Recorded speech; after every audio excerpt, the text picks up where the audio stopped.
One of the goals in doing what you're doing is, you say, to cut through the noise. What type of noise are you talking about?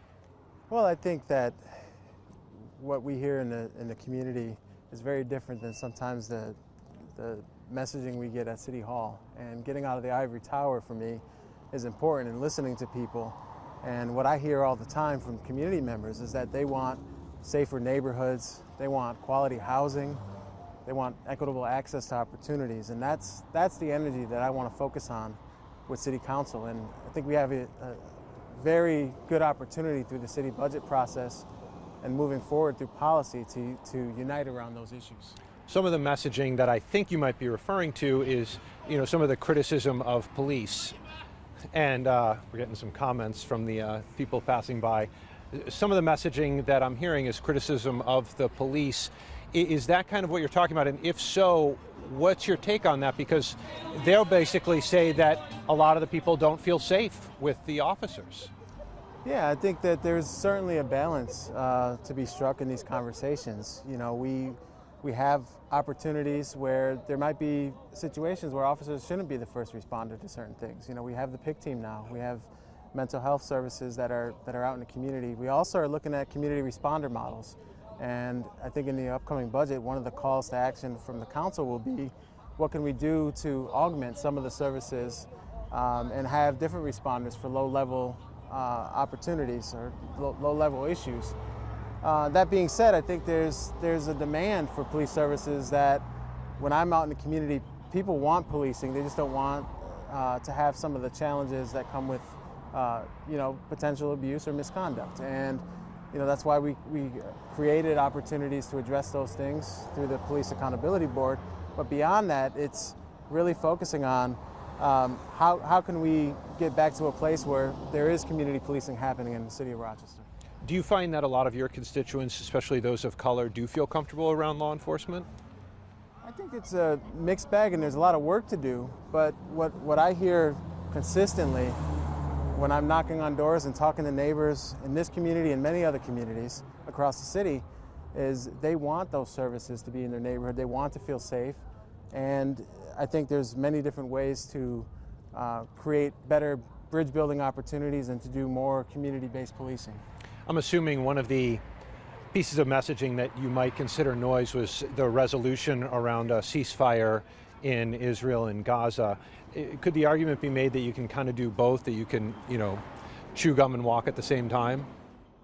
We can, but what's most important to the citizens of Rochester, that city government focuses on the issue that's right in front of them out in the street. And I want to make sure that we bring that emphasis back. Safer neighborhoods, quality housing, and equitable opportunities. I mean, those are things that resonate with people. And I think there's a lot we can do within the context of city government to bring that to the forefront.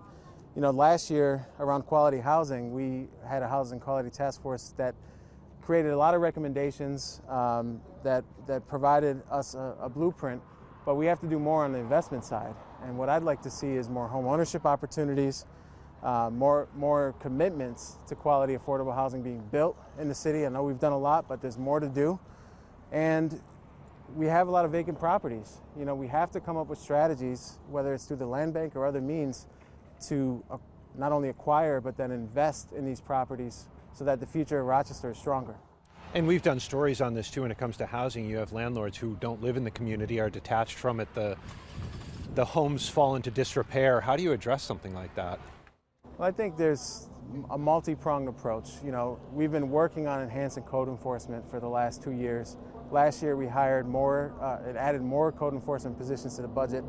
It takes some time to get up to speed on those things, but my hope is that regardless of what neighborhood you're in across the entire city of Rochester, that everyone has the same housing standard, a uniform housing standard that, certainly some neighborhoods are going to have more investments than others, and we understand that, but from an equity standpoint, we want to make sure that we have uniform processes in place at City Hall and in city government. Yeah.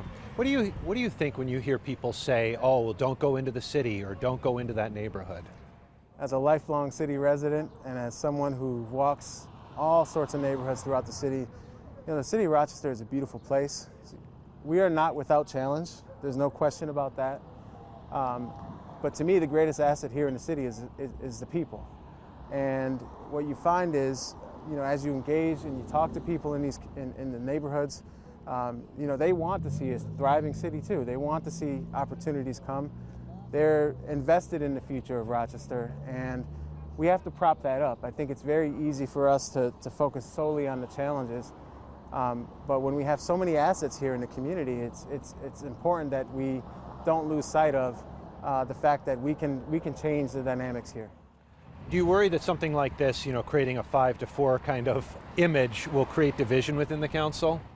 It is my hope that, I'm certain that not everyone is going to be on board with everything in the plan. But it's my hope where there's alignment that we come together. And I think there's enough meat into this plan that we're introducing, the Pact with the People, that's focusing on safer neighborhoods, quality housing, and equitable access to opportunities, that every council member can find something that we can collaborate on. And my hope in introducing this with my colleagues is to really get everyone focused on the issues that we can impact, the things we can do in the city budget, and the policies we can create down the road.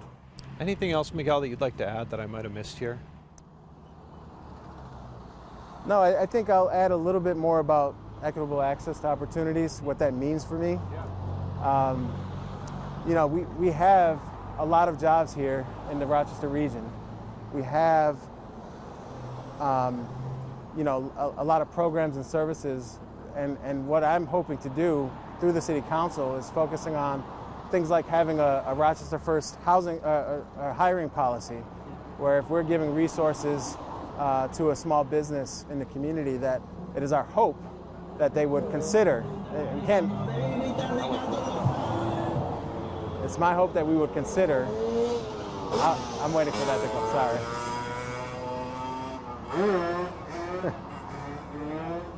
So it's my hope that folks that are getting resources from the city of Rochester and are creating jobs will consider hiring Rochester residents first, whether that's contracting work, whether that's small business startups. Really want to create an environment in which city residents are prioritized. And I think we can do that not just through policy, but through how we invest our dollars. We have the ReJob program that's been longstanding at the city of Rochester. We're doing things around Brownsfield training and education. I have the Rock the Block employment fair that I do every year, 4 times a year with the workforce development program of the city. So bringing resources and opportunities to the people so that they can find pathways that work for them. One of the other things we're looking at and investing in is the Career Pathways to Public Safety, which is in collaboration with the school district to introduce young people to the various fields of public safety, not just policing, but the fire department, ambulance service, 911. These are all fields that we struggle to fill the jobs, and I think it would be great to have city residents be in the pipeline for those.